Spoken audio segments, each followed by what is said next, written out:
ವೀಕ್ಷಕರೇ ನಮಸ್ಕಾರ. ಇವನ್ ಕನ್ನಡ ನ್ಯೂಸ್ ಹಾವೇರಿ. ನಾನು ಬೀರೇಶ್ ಪೂಜಾ. ನಿನ್ನೆ ಸುರಿದ ಆನೇಕಲ್ ಸಮೇತ ಭಾರಿ ಮಳೆಗೆ ತತ್ತರಿಸಿದ ರಾಣೆಬೆನ್ನೂರು ಜನತೆ. ಸುಮಾರು ಕಡೆ ಈಗಾಗಲೇ ಚರಂಡಿ ನೀರು ನುಗ್ಗಿ ಕೆಲವು ಅಂಗಡಿ ಮುಂಗಟ್ಟುಗಳಿಗೆ ತುಂಬ ನಷ್ಟ ಆಗಿರ್ತಕ್ಕಂಥದ್ದು. ವ್ಯಾಪಾರ ವಹಿವಾಟುಗಳು ತುಂಬ ನಷ್ಟ ಅನುಭವಿಸಿದೆ ಅನ್ನೋದು ಅಂಗಡಿ ಮಾಲೀಕರ ಹೇಳಿಕೆಯಾಗಿದೆ. ಈ ಘಟನೆ ನಡೆದಿರೋದು ರಾಣೆಬೆನ್ನೂರು ದೇವರಗುಡ್ಡ ರಸ್ತೆಯಲ್ಲಿ ಅಕ್ಕಪಕ್ಕ ಬರ್ತಕ್ಕಂಥ ಬೆಳ್ಳಿ ಬಂಗಾರದ ಅಂಗಡಿ ಮಾಲೀಕರಿಗೆ ಈ ಒಂದು ಒಳಚರಂಡಿ ನೀರು ಅಥವಾ ಕಾಲುವೆ ತುಂಬಿ ನೀರು, ಮಳೆ ನೀರು ಏನಿದೆಯಲ್ಲ, ಆ ಮಳೆ ನೀರು ಕಾಲುವೆ ತುಂಬಿ ಒಳಗೆ ಹೋಗಿರ್ತಕ್ಕಂಥದ್ದು. ಫರ್ನಿಚರ್ ಸೇರಿ ವ್ಯಾಪಾರ ವಹಿವಾಟು ತುಂಬ ನಷ್ಟ ಆಗಿದೆ ಅಂತ ಹೇಳ್ಕೊಂಡಿದ್ದಾರೆ. ಇದಕ್ಕೆಲ್ಲ ಕಾರಣ ಸ್ಥಳೀಯರು ಹೇಳೋ ಪ್ರಕಾರ ಈ ಹಿಂದೆ ಅಲ್ಲಿ ನಡೆದಂಥ ರಸ್ತೆ ಕಾಮಗಾರಿ, ಅಂದರೆ ಡಾಂಬರೀಕರಣ ರಸ್ತೆ ಮಾಡೋದ್ರ ಜೊತೆಯಲ್ಲಿ ಕಾಲುವೆನೂ ಕೂಡ ಹೊಸದಾಗಿ ನಿರ್ಮಾಣಗೊಂಡಿತ್ತು. ಕಾಲುವೆ ಒಳಗಡೆ ಇದ್ದಂಥ ಹೂಳನ್ನು ಎತ್ತದೆ, ಹಾಗೇ ಅದನ್ನು ಹೊಸದಾಗಿ ನಿರ್ಮಾಣ ಮಾಡಿರೋದ್ರಿಂದ ಈಗ ಮಳೆ ಬಂದ ಸಂದರ್ಭದಲ್ಲಿ ಮೇಲಿನಿಂದ ನೀರು ತುಂಬ ದಟ್ಟವಾಗಿ ನೀರು ಹರಿದು ಬಂದಿದ್ದರಿಂದ ಸರಿಯಾಗಿ ನೀರು ಹೋಗಲು ದಾರಿ ಇಲ್ಲದೆ ರಸ್ತೆ ಮೇಲೆ ಹತ್ತಿ ಹರಿದಂಥ ನೀರು ಅಂಗಡಿ ಒಳಗೆ ನುಗ್ಗಿರ್ತಕ್ಕಂಥದ್ದು. ಈ ಬಗ್ಗೆ ನಗರಸಭಾ ಆಡಳಿತ ಗಮನಕ್ಕೆ ತಂದ್ರೂ ಏನೂ ಪ್ರಯೋಜನ ಆಗಿಲ್ಲ. ಕೂಡಲೇ ನಾವು ಕಮಿಷನರ್ನ ಒಂದು ಮನವಿಯನ್ನು ಮಾಡಿಕೊಂಡಿದ್ವಿ. ಅಥವಾ ರಸ್ತೆ ಪಕ್ಕದಲ್ಲಿ ಕಾಲುವೆ ಮಾಡೋದಕ್ಕಿಂತ ಮುಂಚಿತವಾಗಿ ಅದರಲ್ಲಿ ಇರ್ತಕ್ಕಂಥ ಹೂಳನ್ನು ಎತ್ತಕ್ಕಂಥ ಕೆಲಸವನ್ನು ನಗರಸಭಾ ಆಡಳಿತ ಮಾಡಬೇಕು ಅನ್ನೋದನ್ನು ಮನವಿ ಮಾಡಿಕೊಳ್ಳಲಾಗಿತ್ತು ಅನ್ನೋದು ಇಲ್ಲಿನ ಸಾರ್ವಜನಿಕರ ಹೇಳಿಕೆಯಾಗಿದೆ. ವೀಕ್ಷಕರೇ, ಹಾಗಾದರೆ ಇದಕ್ಕೆಲ್ಲ ಮುಖ್ಯ ಕಾರಣ ಏನಪ್ಪ ಅಂದರೆ ತುಂಬ ದಟ್ಟವಾದ ನೀರು ಮೇಲಿನಿಂದ ಹರಿದು ಬರೋದರಿಂದ ಈ ಭಾಗದಲ್ಲಿ ಕಿರಿದಾದ ಕಾಲುವೆಗಳು ನಿರ್ಮಾಣ ಆಗಿವೆ. ಈಗಾಗಲೇ ರಾಣೆಬೆನ್ನೂರು ನಗರದಾದ್ಯಂತ ರಾಜ್ಯ ಕಾಲುವೆನೂ ಕೂಡ ಒಂದು ಹೂಳು ತುಂಬಿರ್ತಕ್ಕಂಥದ್ದು, ಎಲ್ಲಂದರಲ್ಲಿ ಒತ್ತುವರಿ ಆಗಿರ್ತಕ್ಕಂಥದ್ದು. ಅದು ಯಾವುದನ್ನು ಸರಿಯಾದ ರೀತಿಯಿಂದ ದುರಸ್ತಿ ಮಾಡದೇ ಇರುವುದೇ ಈ ನಗರದ ಒಳಗೆ ಮಳೆ ಬಂದ ಸಂದರ್ಭದಲ್ಲಿ ಎಲ್ಲಂದರಲ್ಲಿ ನೀರು ನುಗ್ತಾ ಇರೋದು ಮೇಲ್ನೋಟಕ್ಕೆ ಕಂಡುಬಂದಿದೆ. ಇದು ವಾಸ್ತವ.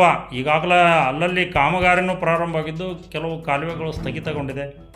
ಕೂಡಲೇ ಸಂಬಂಧಪಟ್ಟಂಥ ಅಧಿಕಾರಿಗಳು ಸರಳವಾಗಿ ಮಳೆ ನೀರು ಹರಿದು ಹೋಗಲಿಕ್ಕೆ ಅಥವಾ ರಾಜಿ ಕಾಲುವೆಯನ್ನು ಹೂಳೆತ್ತುವ ಕೆಲಸಕ್ಕೆ ಮುಂದಾಗಬೇಕನ್ನೋದು ಸ್ಥಳೀಯರ ಒಂದು ಮನವಿ ಆಗಿದೆ.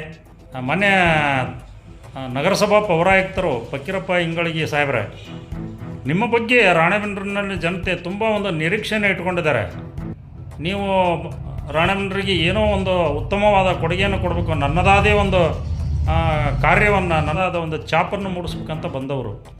ಇತ್ತೀಚೆಗೆ ಯಾಕೆ ತಮ್ಮ ಕಾರ್ಯವೈಖರಿಯಲ್ಲಿ ಮಂಕುತನ ಕಾಣ್ತಾ ಇದೆ, ಅಂದ್ರೆ ಮಂದಗತಿಯಲ್ಲಿ ನೀವು ಕೆಲಸಗಳನ್ನು ಮಾಡ್ತಾಯಿದ್ದೀರಿ ಅನ್ನೋದು ಜನರ ಅನಿಸಿಕೆ.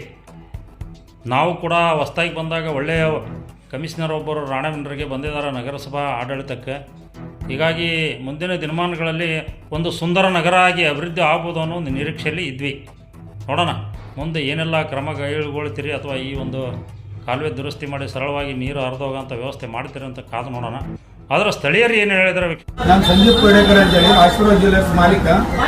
ಇದು ಚರಂಡಿ ಕಾಮಗಾರಿ ನಡೆದಿತ್ತು 2 ತಿಂಗಳ ಹಿಂದೆ. ಅವ್ರಿಗೆ ಹೇಳಿದೆ ನಾನು ನಗರಸಭೆಯವರಿಗೆ, ಅದನ್ನು ಚರಂಡಿ ಕ್ಲೀನ್ ಮಾಡಿ ಮೇಲ್ಗಡೆ ಕಲ್ಲು ಹಾಕಂತಂದರೆ ನಾವು ಇರದೇ ಇರೋ ಟೈಮ್ನಲ್ಲಿ ಕಲ್ಲು ಹಾಕ್ಬಿಟ್ಟು ಯಾವ ಥರ ಇದೆ ಅದೇ ಥರ ಹೋಗಿದ್ದಾರೆ.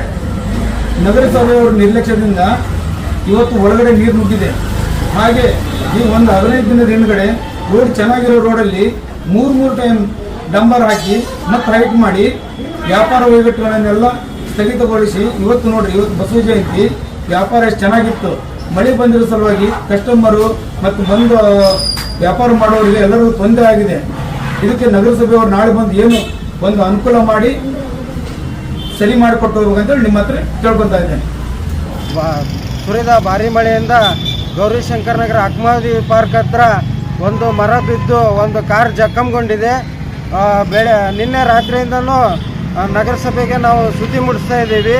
ಬೆಳಗ್ಗೆ ಬಂದು ನೋಡ್ಕೊಂಡು ಹೋದ್ರು, ಇದುವರೆಗೂ ಯಾರು ಬಂದು ಅದನ್ನು ತೆರವುಗೊಳಿಸಿಲ್ಲ. ಇದಕ್ಕೆ ಬೇಗ ಬಂದು ನಗರಸಭೆಯವರು ತೆರವುಗೊಳಿಸಬೇಕು. ಪೌರಾಯುಕ್ತರಿಗೆ ಒಂದು ಮನವಿ, ಸ್ಟಾರ್ಟಿಂಗ್ ಬಂದಾಗ ನೀವು ಭಾಳ ಬೇಗನೆ ಇದನ್ನು ಪ್ರತಿಕ್ರಿಯೆ ನೀಡ್ತಿದ್ರಿ, ಈಗ ಪ್ರತಿಕ್ರಿಯಿಸ್ತಾನೇ ಇಲ್ಲ. ಆದ ಕಾರಣ ಇವತ್ತು ಮರ ಬಿದ್ದಿದೆ. ನಗರಸಭೆ ಯಾರೂ ಅಧಿಕಾರಿಗಳು ಬಂದು ವೀಕ್ಷಣೆ ಮಾಡಿಲ್ಲ ಅದನ್ನು. ಹಂಗಾಗಿ ಬೇಗ ಬಂದು ಅದನ್ನು ತೆರವುಗೊಳಿಸ್ಬೇಕಂತ ಕೇಳ್ತೀವಿ. ನೋಡಿದ್ರಲ್ಲ ವೀಕ್ಷಕರೇ, ಇದು ಈ ಕ್ಷಣದ ಸುದ್ದಿ. ನಗರಸಭಾ ಆಡಳಿತ ಹೂಳು ತುಂಬಿದ ಕಾಲುವೆಗಳನ್ನು ತೆರವುಗೊಳಿಸಿ ಮಳೆ ನೀರು ಸರಳವಾಗಿ ಹರಿದು ಹೋಗಲು ಕ್ರಮ ಕೈಗೊಳ್ಳುತ್ತಾ ಕಾದು ನೋಡುವ ಅಂತ ಹೇಳ್ತಾ ಇವತ್ತಿನ ಸುದ್ದಿಯನ್ನು ಮುಗಿಸ್ತಾ ಇದ್ದೀನಿ. ಈ ಸುದ್ದಿ ತಮಗೆಲ್ಲ ಇಷ್ಟ ಆಗಿದ್ದರೆ ವೀಕ್ಷಕರೇ, ತಡ ಮಾಡದೆ ನಮ್ಮ ಚಾನಲನ್ನು ಸಬ್ಸ್ಕ್ರೈಬ್ ಮಾಡ್ಕೊಳ್ಳಿ, ಲೈಕ್ ಮಾಡಿ, ಶೇರ್ ಮಾಡಿ ಅಂತ ಹೇಳ್ತಾ ಮುಂದಿನ ಮತ್ತೊಂದು ಭಾರಿ ಸುದ್ದಿಯೊಂದಿಗೆ ಸಿಗೋಣ. ಅಲ್ಲಿವರೆಗೂ ನಮಸ್ಕಾರ.